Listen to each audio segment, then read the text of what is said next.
Bonjour, c'est le live de Bulle de Rôle. Si vous avez des questions là sur Bulle de Rôle, c'est le moment ou jamais. Parce que là, je suis chaud. J'ai tout regardé.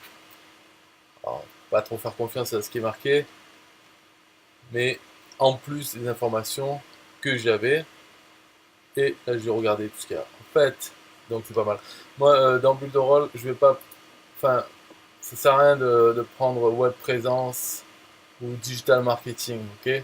Parce que on veut pouvoir faire l'affiliation de Builderall. Donc c'est uniquement le plan Builderall Business. Ça sert à, pour mon avis, enfin, voilà, les autres là, les autres plans ne permettent pas de faire l'affiliation. Donc pourquoi on va prendre ce plan? Ok? Pour juste sauver quelques euros par mois? Oui. Mais ces prix-là, ça compte pas. Parce que là, oui, ça compte. Ce prix-là, pour se le rembourser, il faut utiliser Builderall pour vendre, faire d'autres choses avec.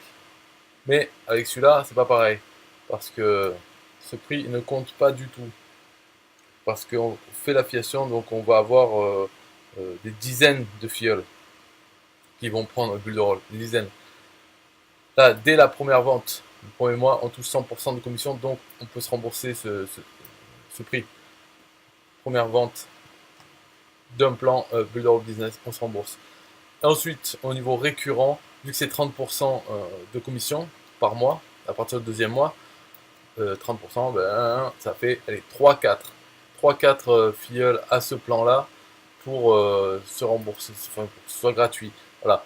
Alors, en plus, ce plan Builder Business, c'est pas le même que marketing digital avec juste l'affiliation en plus. C'est pas ça l'explication. Au début, je disais ça parce que ce que j'avais compris. Mais enfin, je disais que c'était la même, sauf qu'il y avait l'affiliation et le menu affilié. Donc dedans, il y avait des formations, enfin, des trucs pour le business, mais en anglais. Voilà, je disais ça. Mais en fait, il y a des trucs en plus qui ne sont pas dans celui-là, parce que dans celui-là, la plateforme là, il n'y a pas affiliation, donc déjà c'est à ignorer. Mais il n'y a pas non plus l'outil de webinaire pour faire des webinaires comme Zoom, hein, pas des trucs enregistrés. Et il n'y a pas non plus la partie e-commerce. Alors bon, c'est sûr, moi je m'en sers pas, je fais d'accord, donc c'est pas comme si oh il me faut ça parce qu'il y a le e-commerce. Je dis pas ça, j'explique qu'il y a quand même des différences. Euh, alors après, certains trucs, je sais pas s'ils y sont pas, parce que le problème c'est que j'ai pas ce compte, je compte pas le prendre, donc j'en sais rien vraiment. Là, est-ce que je peux me fier à ce qui est marqué là-dedans? Parce que là, on voit qu'il y a le chatbot Facebook, ok, et l'outil de publication, enfin bon, ça, à la limite, c'est pour publier sur ses pages Facebook avec un calendrier, là, on planifie ses publications. À la limite, ça, c'est pas très important parce que je crois que dans Facebook, on peut le faire, euh, enfin, poster les trucs et les planifier pour qu'ils se soient publiés à telle date. Mais bon, c'est un outil de gestion des autopublications pour si on a plusieurs pages et on a une vue calendrier, on peut créer ses posts directement dans cette application et ça poste sur nos pages Facebook. Donc ça va. Et après, il y a le chatbot Facebook Messenger. Donc il n'est pas marqué dans celui-là. Peut-être qu'il n'y est pas. Peut-être qu'il y est. Je ne sais pas. En tout cas, pour le webinaire e-commerce, c'est sûr. Enfin, webinaire, c'est sûr et certain. Ce que j'ai entendu déjà dire dans un webinaire en anglais, enfin officiel du truc. Donc webinaire, c'est que pour ceux qui ont leur business. L'e-commerce, je ne savais pas. Mais bon, apparemment. Mais après, je l'ai même pas essayé, donc je sais pas est-ce qu'il est bien. Attendre du commerce. Après, par contre, donc on va parler du plan Blur Business. Qu'est-ce qu'il a pour ce prix? Parce que c'est 45 euros. Alors, on peut le prendre en anglais, en fait, il suffit de passer par le lien de commande ou simplement en passant par la version anglaise et on l'a à 49,90 dollars. Donc, ça fait combien en. Faut que je cherche, non? Je pense que ça risque de faire un peu pareil, en fait. Il n'y a pas trop d'avantages. Combien c'est? 49. 4,90 USD in euro. Donc ça fait 44 euros. Enfin là c'est marqué 44 euros.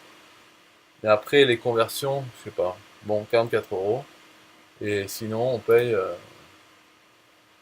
44,90. Bon, ok. Donc, je sais pas si c'est vraiment intéressant. Après tout dépend du moyen de paiement. Si c'est par PayPal, si on a une balance en dollars, tant qu'à faire le payer en dollars. Si ça reste comme ça longtemps, je sais pas comment ça varie. Bon, peu importe parce que le prix ne va pas compter quand on prend Builder Business puisqu'on va le recommander et au final, de toute façon, on va gagner beaucoup plus que ce que ça coûte. Et après, il n'y a pas de différence de l'avoir pris en euros ou en dollars. Dans l'interface, on peut changer la langue, donc c'est tout pareil. De dire qu'est-ce qu'il y a dedans euh, comme fonctionnalité en fait. Une fois qu'on a payé ça, bon voilà, on paye tous les mois. Après, on a accès à toute la plateforme Builderall au top parce qu'il n'y a pas un plan au-dessus de celui-là. Voilà. Ils auraient pu faire un truc à 100, il n'y a pas. Donc on a tous les outils qu'ils ont développés. Au niveau de l'autorépondeur email Mailing Boss qu'ils ont, ben, il est illimité. Ah, un truc, ah ouais, un truc, je crois, encore, je crois que c'est une différence, c'est que dans le plan, celui-là, là, Digital Marketing, on n'a pas le droit d'importer les emails. Ça me paraît bizarre, mais bon, on n'a pas le droit d'importer les emails. On doit commencer de zéro. C'est quand même bizarre, mais bon, ce qu'il disait comme différence. Alors que là, on peut importer les emails. Bon, il n'y a pas le. Si on a déjà des listes d'emails, on peut les importer. Bon, l'important, c'est que c'est illimité. Et le plan plateforme, je crois qu'il est limité à 10 000. Mais tout ça, il faudrait que ça soit carré, pour qu'on puisse compter sur ce qui a marqué. Parce que là, je vois marqué Unlimited Professional Email Marketing. Donc la même chose que dans celui-là. Mais pourtant, dans tous les webinaires que j'ai entendus, c'est que il est limité à 10 000 contacts. Enfin, limité, c'est-à-dire que pour le prix. Mais c'est vrai qu'il est illimité parce qu'on peut avoir 30 000 contacts, mais il faut payer après à la partie entre les 10 000 et les 30 000. Il faut payer un dollar sous les 1000 ou un truc comme ça. Voilà, mais tout ça, c'est pas marqué là-dessus. Donc, si on se fie à ça, c'est illimité. Bon, bref, de toute façon, c'est celui-là qu'on regarde. Donc, il est illimité. On peut importer les listes d'emails. On a une plateforme de e-commerce. On peut mettre des produits, des trucs de e-commerce. Je fais pas d'e-commerce, donc je suis pas vraiment. Sans doute, c'est mieux d'utiliser Shopify, une application exprès pour ça.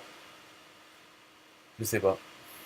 Il faudrait voir quelqu'un qui connaît Shopify et qui essaye Builderall et qui essaye de faire une boutique e-commerce avec. Donc Shopify ou commerce, un truc avec WordPress. Peut-être. Il faut voir qu'est-ce qui manque dans celui-là, pourquoi il n'est pas bien, s'il n'est pas bien. Voilà. Après, la plateforme de webinaire et streaming. Euh, Ça, c'est pour organiser des webinaires. Alors, des vrais ou des faux. Mais le vrai, pour l'instant, l'outil, il permet pas encore d'être à plusieurs. Enfin, d'avoir plusieurs. D'être à plusieurs, bien sûr que oui, mais pas d'avoir plusieurs personnes en vidéo en même temps, comme Zoom. Et pourtant, c'est quand même un truc bien d'avoir les vidéos de chaque participant, enfin en tout cas ceux qui sont participants du webinaire. Après, il y a tous ceux qui regardent, qui suivent en direct. Donc je crois que pour l'instant, il n'a pas encore cette fonctionnalité. On peut partager l'écran, avoir un présentateur, enfin, une personne qui parle, mais on ne peut pas voir les réactions des autres en même temps. Mais c'est le but. Donc je sais pas quand est-ce qu'ils vont y arriver à le faire. Mais sinon, à part ça, à part ce truc, c'est un gros truc. Moi, je n'utilise pas les webinaires, je fais pas. Donc, j'ai juste regardé dedans. Euh, mais en gros, avec toutes les options qu'il y a, c'est. Enfin, j'imagine sur Zoom, ça doit être pareil. Enfin, même mieux, plus Zoom, parce qu'ils sont spécialisés là-dedans. Mais il y a plein d'options et liées avec l'autorépondeur Mailing Boss, les pages capture pour faire inscrire les gens au webinaire, les faire recevoir un email quand c'est l'heure pour se connecter et tout ça. Plein de trucs. On peut faire des faux webinaires aussi avec des vidéos déjà faites, avec le chat. On peut. Ah ouais, un truc, c'est qu'ils ont mis. Il y a aussi un chatbot Facebook.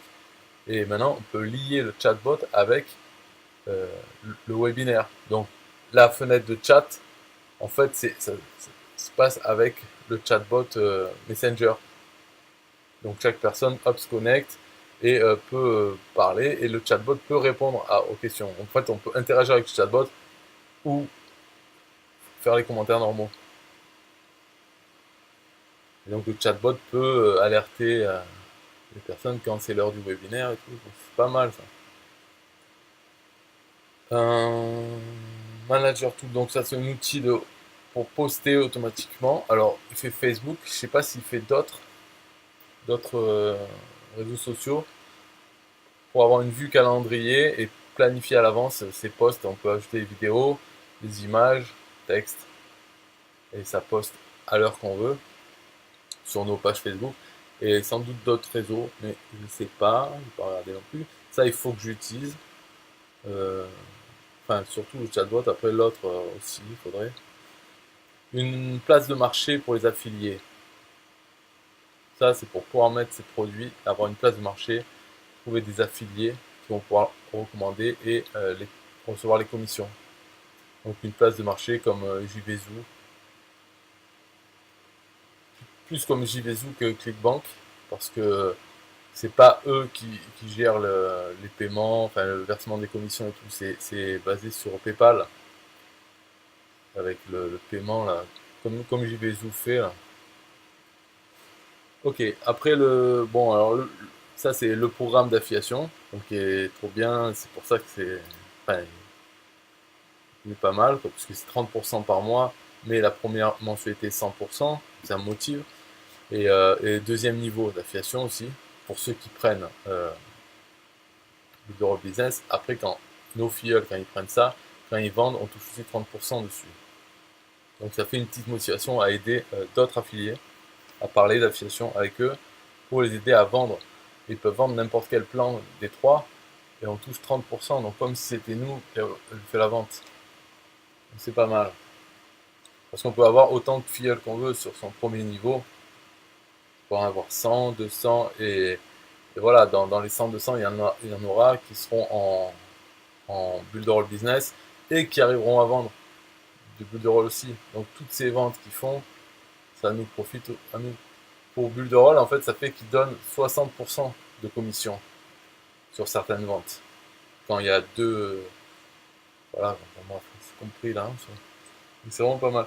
Et la communauté Build Business, ça c'est pas mal. En fait, c'est le menu qui n'existe pas dans les autres. Un menu pour ceux qui ont le compte Build Business. Et dans ce menu, il y a quand même plein de trucs, des tunnels pour vendre Build mais aussi des éléments, des trucs de pub, mais aussi un webinaire hebdomadaire qu'on peut suivre si on veut. D'autres trucs. C'est pas mal. Il y a ça. Après, alors on peut avoir autant de pages qu'on veut, mais ça c'est un peu la même chose que pareil quoi, que l'autre. On peut avoir créer autant de pages qu'on veut, autant de sous-domaines qu'on veut. Par contre, c'est limité à 15 noms de domaines. Enfin limité, on peut avoir 20 pareil, mais il faut payer 1 euro, enfin 1 dollar ou 3 dollars, je sais pas, par mois, peut-être, je sais plus. Enfin bon, il faut pas dépasser les 15 domaines, c'est mieux. Là c'est compris dedans. Mais sur chaque nom de domaine, on peut avoir plein de sous-domaines illimités. Donc, qui va dépasser 15 noms de domaine? Bon, à la limite, peut-être qu'il vaudrait mieux prendre un autre plan, un deuxième compte, leur business, et pour avoir 15 domaines compris dedans, peut-être c'est mieux, il faudrait voir.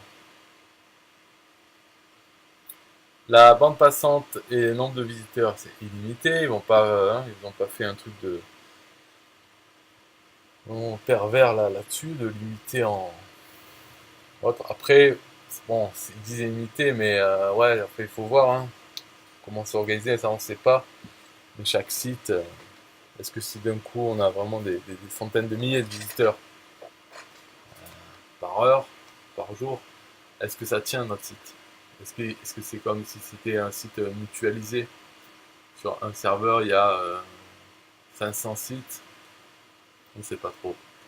Bon, ça, c'est à la limite, c'est leur job hein, de s'assurer que ça va, mais il faut voir comment ils font. Des intégrations avec des applications tierces. Donc, il y a, déjà, quand on fait un formulaire de capture et qu'on voit tous les autorépondeurs qu'on peut intégrer, mais bien quoi, avec l'API, déjà, hop, il y en a plein. Alors, bon, il n'y a pas SG autorépondeur, mais enfin, il faudrait une demande. Si SG autorépondeurs ont bien leur API, ben, il faudrait voilà, qu'ils discutent entre eux, enfin que ça se fasse. Il faudrait qu'il y ait une demande des utilisateurs de Builderall qui leur disent ah, essayez d'intégrer SG autorépondeurs. Et sans doute ils vont le faire. C'est pas dur, ils en ont fait déjà plein d'autres. Euh, ouais, ça c'est SSTP. Ça c'est bizarre qu'ils disent SSTP parce que moi j'ai même pas vu, je savais même pas qu'on pouvait connecter. Parce que normalement SSTP c'est. Non, c'est SFTP, non, je sais pas. Qu'est-ce que ça veut dire SSTP? Je pensais que c'était le certificat SSL, parce que tous les domaines, bien sûr, on peut avoir SSL protégé sans, sans frais de plus. Tous ces sous-domaines et tout, on peut avoir le certificat. SSTP, donc Secure Socket Tunneling Protocol. Secure Socket est un type de tunnel VPN qui fournit un mécanisme pour transporter VP ou OTP. SSL fournit une sécurité au niveau de transport. Bizarre. Pourquoi il nous parle de ça? Non, c'est pas HTTPS. Moi, je pensais que c'était SSL. Sécurité Secure Layer. Donc le SSL pour le HTTPS. Mais, ou alors SFTP pour le FTP sécurisé. Mais FTP, il n'y en a pas, je crois, parce que c'est pas vraiment un hébergement où on peut mettre ses fichiers. Donc, alors SSTP, après il dit, donc Wikipédia, c'est un type de tunnel VPN, mais c'est-à-dire, on peut pas. L'utilisation de SSL sur le port TCP, HTTPS, permet à STP de précipitation de serveur.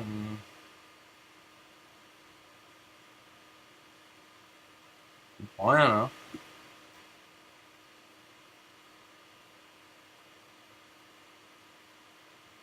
Mais il faut demander à Robin alors. Robin, pourquoi SSTP? Pourquoi il me parle de VPN dedans? Les serveurs SSTP doivent être authentifiés durant la phase SSL. Les clients SSTP peuvent aussi. Non, moi ce truc. Ah, ou alors ils se sont trompés. Voilà, ils se sont trompés en marquant SSTP alors que Builderall permet pas de faire un VPN. Quoi ces histoires? Aubin, technicien, alors il faut me dire, là, il y a une faute, non? Ils auraient dû mettre quoi? SSL, included, non? Ou HTTPS, je sais pas quoi. Mais ouais, c'est ça, hein, quand on fait plus de technique informatique, on comprend plus rien. Voilà, moi j'aurais dit, ouais, SSL ou HTTPS.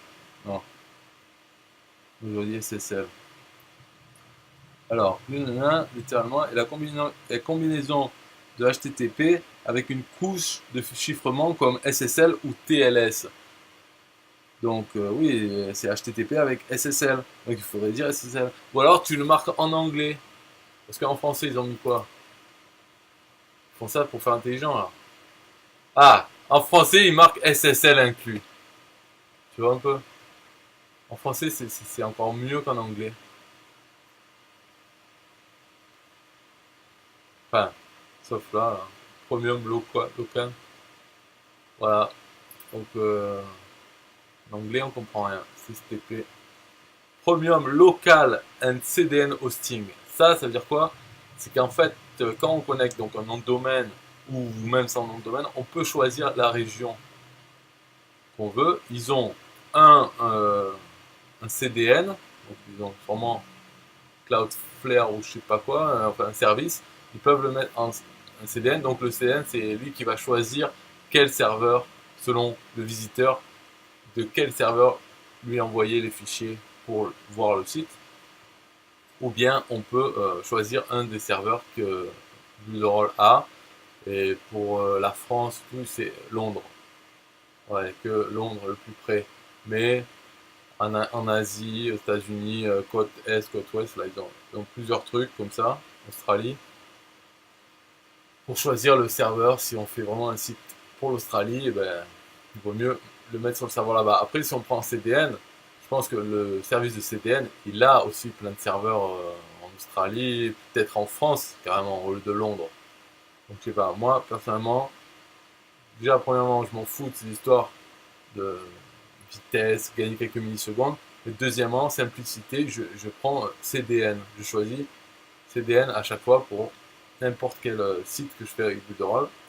Voilà, même si c'est en France, je me dis, de toute façon, au pire, le CDN, il aura le serveur à Londres aussi. Et puis au mieux, il aura peut-être à Paris, peut-être plusieurs en France. Donc tout dépend quelle société utilise pour faire ça, CDN. Puis peu importe finalement, parce que ça arrive. En plus, vraiment. Après, il y a le système de support, c'est avec les tickets. Et même, il y a le chat live aussi. Donc déjà, le système de support avec des tickets, c'est un peu, on va dire, normal, on s'y attend d'avoir ça. Mais il faut savoir que voilà, en 2018, avec plein de trucs, il n'y a pas de système de tickets où tu peux, avec l'historique, où tu peux retrouver, on va citer personne, hein. Mais on peut, voilà, il y en a, c'est un support, ils sont tout pourris, trop laids. C'est un crime en fait de faire des trucs comme ça. Là, il y a un système de ticket. Alors bon, ils répondent. On peut toujours critiquer le support, c'est sûr. Mais il y a un live chat qu'ils ont mis et ils ont signé donc un accord avec une société qui va faire que plutôt janvier, d'ici janvier, il y aura une rotation de 40 employés, donc 10 à chaque fois présents, pour faire du support de tickets et chat 24 heures sur 24. Parce que pour l'instant, c'est que les heures de bureau, mais aux États-Unis.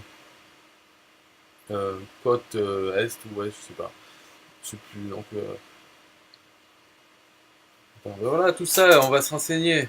Parce que je sais où ils sont, c'est Orlando. Mais qu'est-ce que j'en sais, moi, où c'est en États-Unis?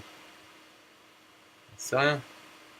Donc, il faut se renseigner, là, il faut voir la carte. Pour l'instant, leur équipe, elle est dans les bureaux de Builderall, l'équipe de support. Et ils sont ouverts du matin au soir là-bas. Alors, Orlando, c'est où? Ah, c'est en Floride. Tranquille, hein? Floride. Donc, côte Est. Ça fait 6 heures ou 7 heures. Non, 5, je sais plus. Entre 5 et 7 de décalage avec la France. Et voilà, quoi, pour le support français. Mais là, il y aura 24 heures sur 24.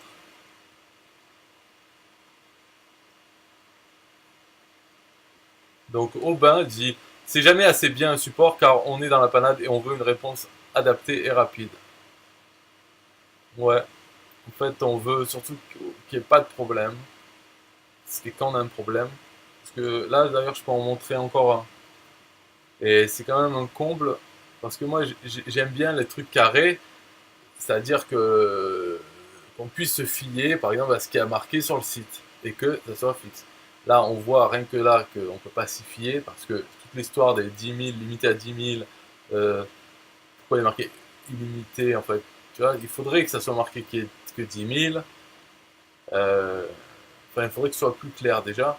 Mais en plus, il y a des soucis.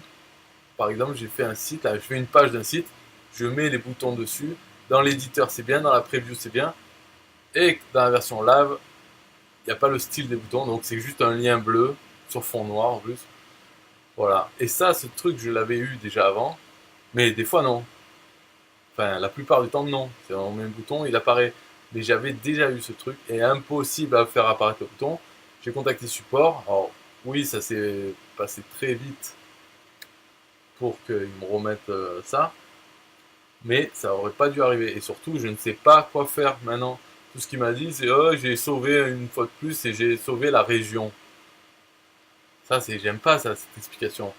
Parce que ça veut dire quoi? Il faut sauver plusieurs fois pour que ça marche. Et c'est quoi cet embrouille là? C'est pas bon du tout. Et bien sûr, je l'ai fait hein, pour cette fois-ci là aujourd'hui. Hein, j'ai comme un con, enfin, tu vois, c'est énervant parce que comme un con, j'ai fait ça, sauvé plusieurs fois, re-sauvé la région et ça change rien. Voilà, donc et si enfin, j'ai même pas contacté, ça me saoule de voir, mais je vais le faire parce que sinon ça va pas se résoudre tout seul. Donc c'est quand même fou de aimer un truc comme ça, enfin de l'aimer, pas trop critiquer, alors que c'est de la merde. C'est c'est nul le fait qu'il y ait ça déjà, ce petit problème. Donc imagine tous les autres petits problèmes qu'il peut y avoir. Si le bouton ça marche pas et que le conseil du support c'est qu'il faut sauver plusieurs fois, mais oh, on est où là? C'est pas ça qu'il faut dire, il n'y a pas à sauver plusieurs fois, on sauve une fois ça marche ou ça marche pas. Si ça marche pas, il faut que vous résolvez votre connerie là. Bon, donc c'est pas parfait le support. Et on verra en janvier, parce que employer une compagnie, donc une société externe, où il n'y aura plus le PDG dans les mêmes bureaux pour mettre la pression aux gens, qu'est-ce qu'ils vont faire? Ils vont faire quoi? Les rundocs, si tel problème, alors faire ça, ça. Et ça va être ça les gens du support, en fait. C'est externalisé, c'est un peu comme les centres d'appel au Maroc. Maintenant, pour le problème en français, ils te lisent un script. Ah oui, non, non, non, il faut d'abord lire tout le script. Faites ceci, faites cela. Ah, ça marche pas, mais je vous passe à tel autre service. 100 ans, ben ça risque de devenir ça. Mais bon, ça sera ça, mais 24 heures sur 24. Voilà, 24 heures sur 24, c'est l'argument. Il y aura toujours des gens pour répondre au chat. Et non pas là, fermer, enfin, fermer la plupart du temps. Là, ils sont là pendant 8 heures et le reste du temps, ils sont pas là. Donc Aubin demande, mais Aubin est toujours à l'affût. Dès qu'il peut défendre son système IO, là, il va être trop content. Ben non, le problème, la source de problème n'est pas réglée, premièrement. Ils m'ont réglé sur la page quand je les ai contactés, mais la source du problème n'est pas réglée. Et en plus, les trucs qu'il me dit, c'est tout ce qu'ils ont fait. Donc il me dit ça, tout ce qu'il a fait, c'est il a re-sauvé, save and publish, et en même temps, comme ça, au cas où, eh ben, il a aussi sauvé la région. Donc il sait même pas si c'est le fait d'avoir re-sauvé le site une fois, ou si c'est parce que ça, bon bref, ça remarche, voilà, tout va bien. Moi, je suis pas du tout satisfait de cette réponse, et puis surtout, il n'y a pas besoin de re-sauver plusieurs fois. C'est quoi ça, cette histoire? Donc il y a un problème. Et bien sûr, voilà, enfin, ça m'est pas arrivé une autre fois, mais là, ça vient de m'arriver maintenant, que j'ai une page qui n'est pas, enfin, les boutons ne s'affichent pas. En plus, si je pouvais pousser plus loin la critique, mais en fait, j'ai la flemme de contacter le support à chaque fois. Moi, c'est pour ça que le chat peut-être sera plus facile. Parce que là, si j'ai la boîte de chat, allez, avec l'espoir que ça se résolve de suite, je peux contacter. Mais il y a un autre truc, j'ai fait un système, là, une image qui s'affiche en dessous, elle marche sur plein d'autres sites. Mais sur celui-là, hop, ça s'affiche pas. Et ça s'affiche sur ma tablette. Mais ça s'affiche pas sur mon navigateur. Et par contre, en preview ou dans l'éditeur, ça s'affiche bien. Donc pourquoi sur mon navigateur ça s'affiche pas? Et enfin, pas que un navigateur, d'autres navigateurs. Et pourquoi ça s'affiche sur la tablette? Toutes ces conneries, ça me saoule parce que j'aime bien un truc carré. Soit ça marche pas du tout et là il faut fixer ce problème, voilà. Soit quand ça marche un peu, un coup oui, un coup non, c'est pas quand. Et en plus le support répond comme ça, bah il faut sauver plusieurs fois, mais j'ai sauvé 100 fois déjà le truc, ça n'a rien fait. Et alors toi tu le fais une fois, ça marche et voilà, je devrais passer à la suite. Trop fou. Donc comment on peut et bien aimer Builderall alors qu'il est dans cet état. Alors, c'est pas normal. Moi, je pense que c'est à cause des sous. Voilà, il faut être réaliste. Enfin, il y a l'histoire des sous, parce que ça donne envie quand même de développer l'affiliation là-dessus, avec deuxième niveau.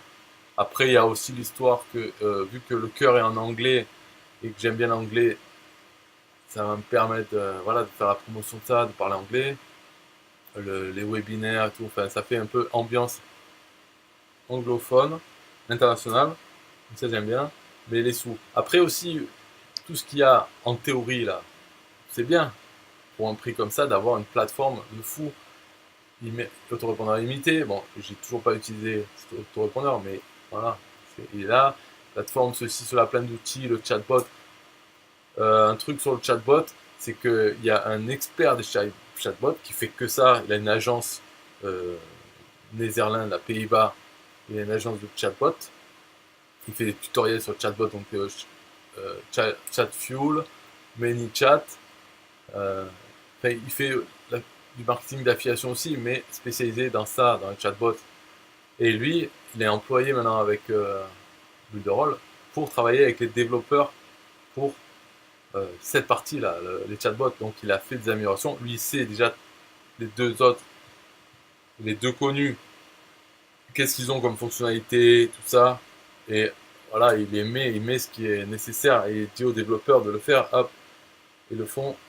Donc il est bien puissant. Par contre, l'interface de ManyChat et autres, ben, elle est mieux que celle de l'outil. L'outil est en bidon au niveau de l'interface, quoi, sommaire, enfin spartiate comme on dit. Mais ça fonctionne. Il y a plein de configurations et le chatbot fonctionne. C'est juste la façon de tous les boutons, enfin, le design graphique qui est plus, et même peut-être même le process qui est plus sympa avec les autres outils. Mais sinon, voilà, il continue de travailler dessus, donc il va rattraper.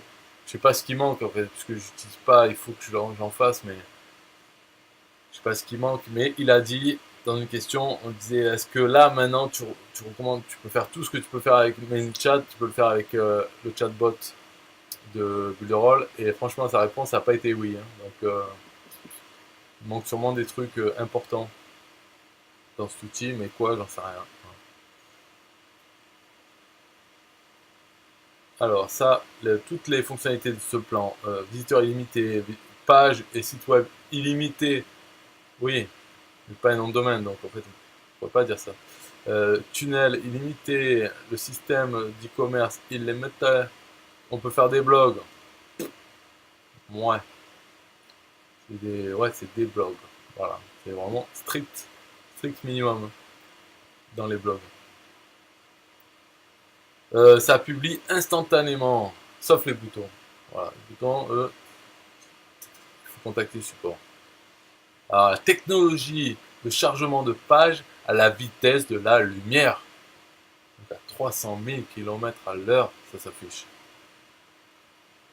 Des stats et un compteur d'action par élément. On peut compter combien de fois les gens ont cliqué ce bouton. Super. Un vrai constructeur de site responsive, donc adaptable,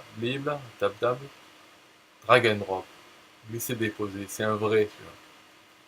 100% des sites web adaptatifs à l'écran large, 100% widescreen responsive web. Ouais. Bon, ça, pour l'éditeur de site web, franchement, il y a une grosse différence entre lui et n'importe quel autre outil, parce qu'ils ont leur truc propriétaire. Donc, on aime ou on n'aime pas. Si on n'aime pas, ben, on va ailleurs.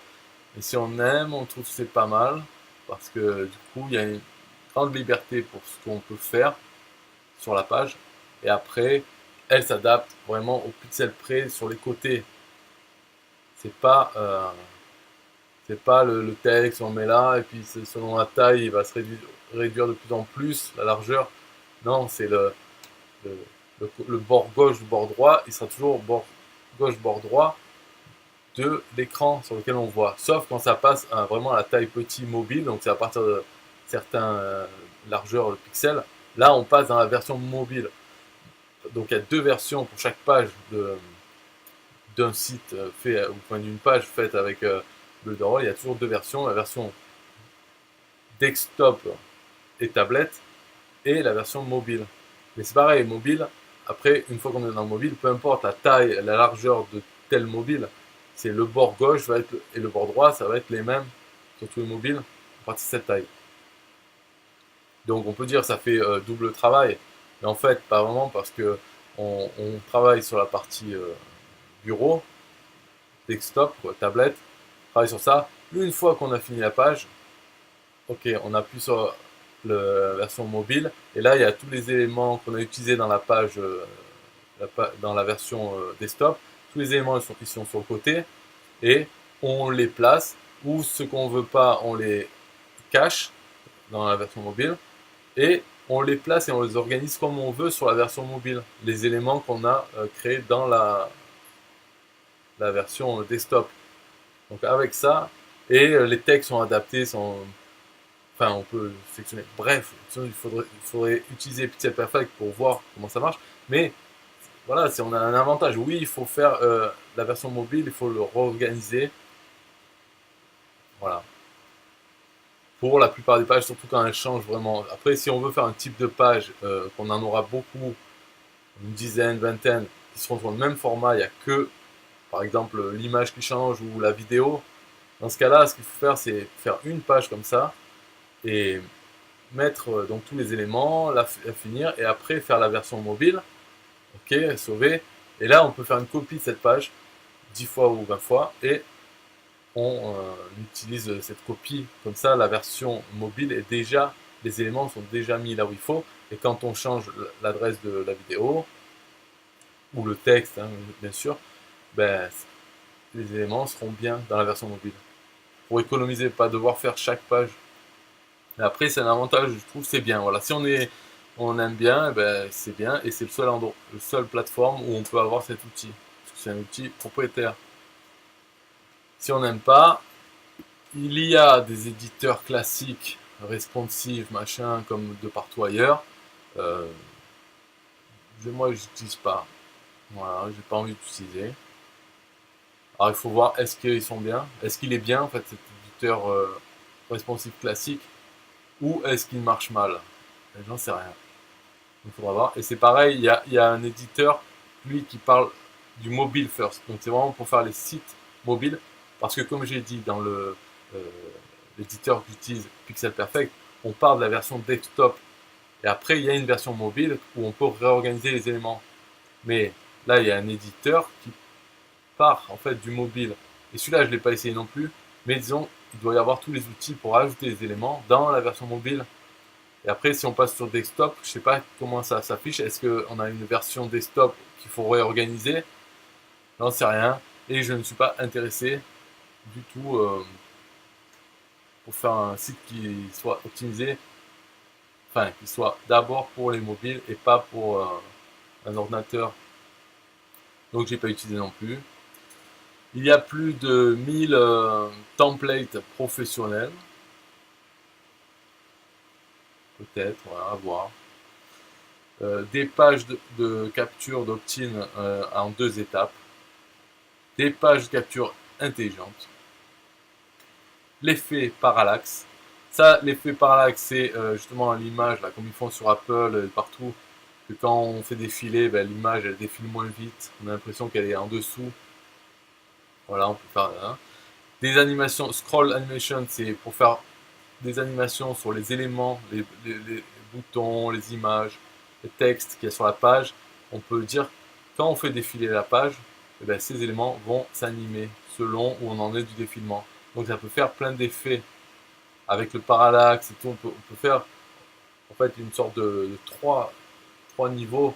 On fait un parallaxe, une image parallaxe dans une section de la page, donc un rectangle. On a l'impression qu'il y a une image en dessous qui, quand on défile, elle défile moins vite, par exemple.